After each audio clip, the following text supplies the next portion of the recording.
Okay, picking up where we left off on page 33, talking about the SDLC and how traditionally there's 5 steps. The investigation, analysis, design, the implementation, operations, and maintenance. And the 6th step is disposal. Because if it's a big system, perhaps you need to plan on, okay, I'm going to move this system and we're going to ship it down and we're going to use it as a backup. Or, there could be something that has to happen. Some planning associated with the disposal of it all. Okay.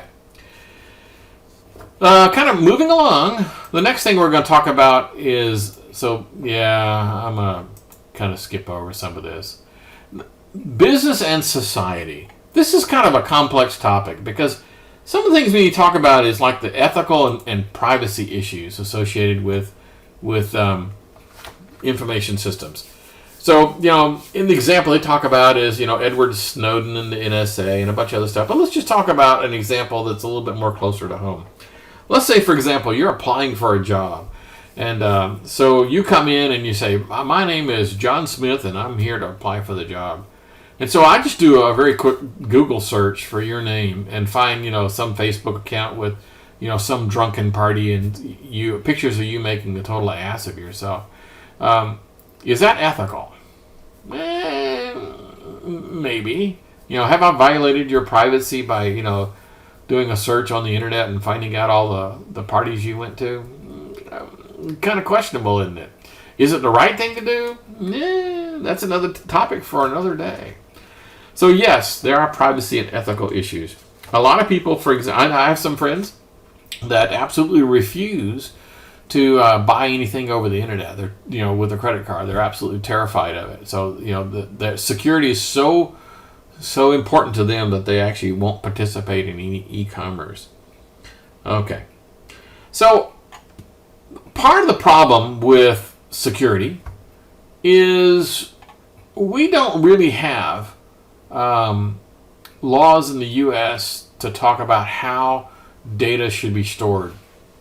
Almost all countries, like in the EU, for example, they have specific laws that talk about here are the security requirements for sensitive information like Social Security number and credit card and date of birth and kids' names and addresses and phone numbers. In the U.S., we don't actually have a law that does that. Isn't that kind of crazy? Now, there are a few laws, or the HIPAA laws, that talk about if you're storing medical data, it has to have this level of encryption. It has to have this level of transmission, data at rest. I mean, it's very, very detailed, but that's just for medical data. But your credit card, you go down to the local Mickey's and you swipe your card. There is no law that requires them to have any level of security whatsoever. Now, there's some common sense requirement, but not necessarily a law. That didn't help security much. Okay. The next thing we're going to talk about, kind of changing the subject, is this whole concept of computer literacy. And there's 3 terms here.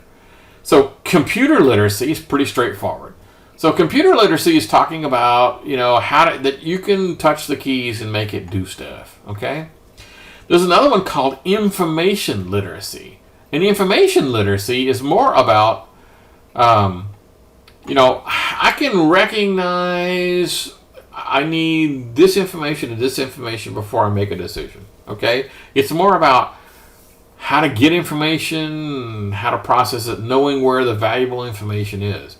And then the 4th one talks about the information system literacy. This is where you go in on a job interview and you say, wow, we use SAP as our enterprise resource management, our ERP vendor, and I am a whiz at, doing their queries and this and that and the other. So, it's like resume padding kind of stuff where you can not only say, I have computer literacy, like I can operate a PC and send an email. Okay, great. Information literacy is something that's probably going to be more specific to your industry or your company. Like I go to Bob to get this information, that kind of stuff. And information system literacy, this is a prized asset. Here's a real life scenario.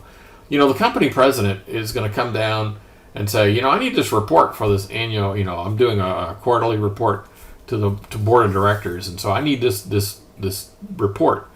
And could you help me? And they're going to go and sit down with some low-level, person who has that information system literacy and say, is this what you want, sir? Well, how about adding that? Okay, we'll add that. That's too much. Can you take that out? So, over and over and over. So this person, this information system literacy person, is a highly valued person in the organization because they know how to make the system work. Okay. Whew. Let's continue. The next thing we're going to talk about is the kind of the globalization. So, systems, in the old days, if you were, Joe's Plumbing, and somebody, you picked up the phone and somebody spoke a foreign language, you'd probably just hang up and go, I don't know who the heck that was. But, things have changed. If you're going to have a business now, you're going to have to think about an awful lot of other things. And I like this kind of thing, talking about, in the beginning, countries with the power to explore and influence. Yeah. Okay, today, globalization is all about corporate world. I mean, it's no longer nations that are doing the setting of things. It's the countries. All right, I'm going to go through a couple of these things. I think all of these things are important. I'm not going to read them all, but I'm just going to talk to you about some of the changes. So let's say, for example, I want to set up an e-commerce website to sell whatever, kumquats.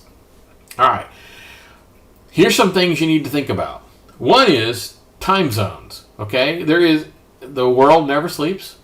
It's going to be business hours somewhere on the globe at all times. So it's not going to be like the old days where everyone packs up and goes home at 5 o'clock and no one answers the phones after 5. That's not going to work now, because now it's going to be noon somewhere in the world everywhere. So I need a lot of issues. So you can see the issues, right?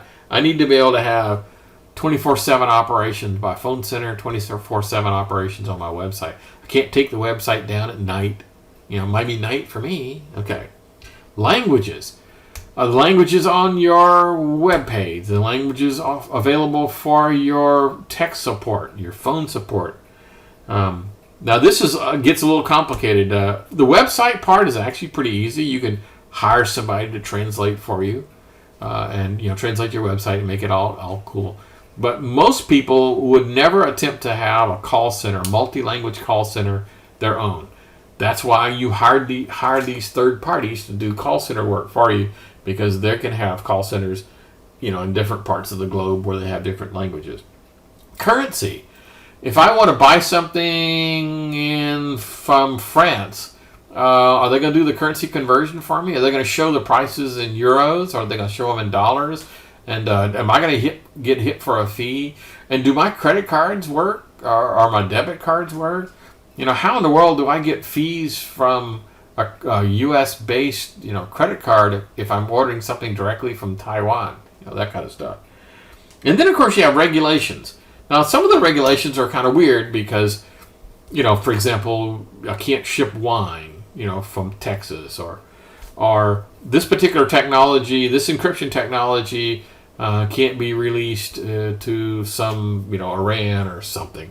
There's an awful lot of technical things involved that you may not have thought about that you have to deal with. So read through these things, the distances, and infrastructure. Not everyone has high-speed internet. So, for example, if you're trying to sell primarily in India and Taiwan, or not Taiwan, that's a bad example. But anyway, in different parts of the world, you might want to make your website kind of simple with not that much graphics and videos and that kind of stuff. Anyway, lots of good stuff. So go through and take a look at this. Okay, believe it or not, we have reached the end of the book. So I just want to do a quick summary of the things that I think are kind of sort of important, the things that you should have been picking up on.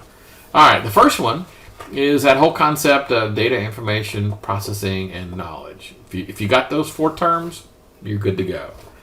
All right. The next one is the whole story about if I have, all these 6 components of an information system, that I probably can get more bang for the buck by changing people and procedures, not by changing hardware, software, databases, or telecommunication. That's a big one. The third one is this whole concept of there has to be a valid business reason to do something. You don't just up and upgrade for no particular reason. There has to be a valid business need. Otherwise, you're wasting your time.